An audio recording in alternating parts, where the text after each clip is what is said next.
ইতিহাস বলে রাজার থেকেও কঠিন হচ্ছে সেনাপতির কাজ।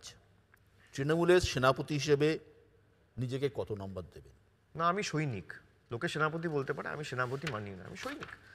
আর চারটে লোক যেমন নিচে তৃণমূলের হয়ে লড়াই করছে, আমি একইভাবে করছি। সবার লড়াই এক। তারা হয়তো তাদের বুথে করছে, তারা হয়তো তাদের বিধানসভায় করছে, কেউ অঞ্চলে করছে, কেউ ওয়ার্ডে করছে। আমি রাজ্য জুড়ে করছি। আমার সীমিত এখতিয়ার যতটুকু আছে, দল যতটুকু আমাকে কাজে লাগাচ্ছে, আমি আমার সামর্থ্য অনুযায়ী, এখতিয়ার অনুযায়ী, বোধ বুদ্ধি বিচক্ষণতা অনুযায়ী কাজ করছি। আমিও সৈনিক। লড়াই সবারই কঠিন। লড়াই কোনোদিন কোনো লড়াই সোজা থাকে না। যদি কেউ বলে যে এই লড়াই সোজা, সে আত্মতুষ্টিতে ভুগছে। আপনি বলছেন যে বিজেপি সব নেতাদের ভাঙাচ্ছে, সব শরিকদের ভাঙাচ্ছে, আবার বিজেপি বলছে 400 পার। আরে আপনি যদি 350 পার বা 300 পার বা 400 পারে এত কনফিডেন্ট থাকেন, তাহলে সবাইকে ভাঙাতে হচ্ছে কেন আপনাকে? বিরোধীরা প্রায়ই বলছে ভাইপো, চোর, তালপাতা সেপাই, সমস্ত আক্রমণ আপনাকে উদ্দেশ্য করে। কিভাবে দেখেন? তাদের আক্রমণ আমার কাছে আশীর্বাদ।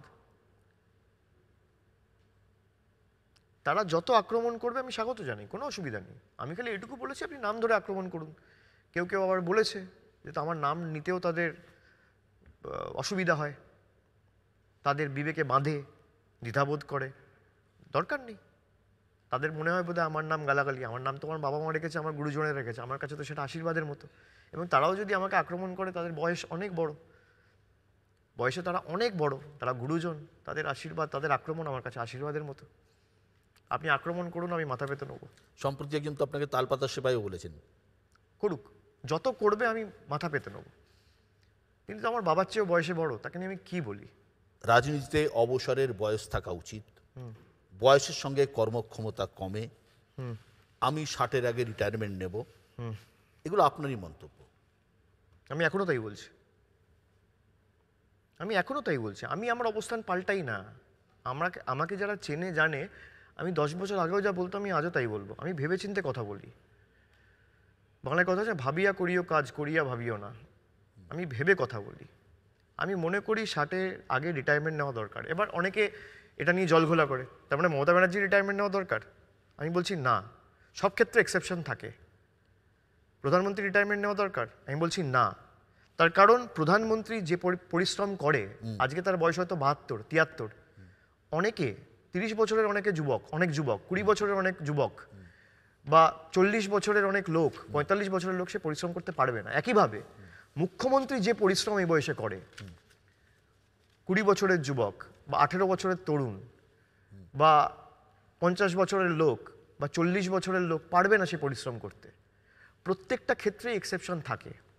আপনি এক হাতে ক্যামেরা আর এক হাতে মাইক নিয়ে দৌড়াতেন আজ থেকে 30 বছর আগে, আমার মনে আছে। পারবেন আজকে? না, পারবো না। পারবেন না। মানে আপনি জনজোয়ার যাত্রা যেটা করেছেন, আপনি আমি পারবো। আমার যদি 56 বছর বয়স হয়, আমি নবজোয়ার পারবো না? আমি পারবো, 2 দিন পারবো, 3 দিন পারবো, খুব বেশি হলে 5 দিন। আমি 2.5 মাস একটানা 56-60 বছর বয়সে রাস্তায় থাকতে পারবো না। তাহলে আপনিও মনে করেন রাজনীতিতে অবসরে? প্রত্যেকটা, রাজনীতি না, আমি বলছি সব ক্ষেত্রে। আমি রাজনীতি মানে বুদ্ধি বাড়ে, অভিজ্ঞতা বাড়ে, মানুষ চেনার ক্ষমতা বাড়ে, সেগুলো নয়। Everything বয়েলস down to ultimately hard work.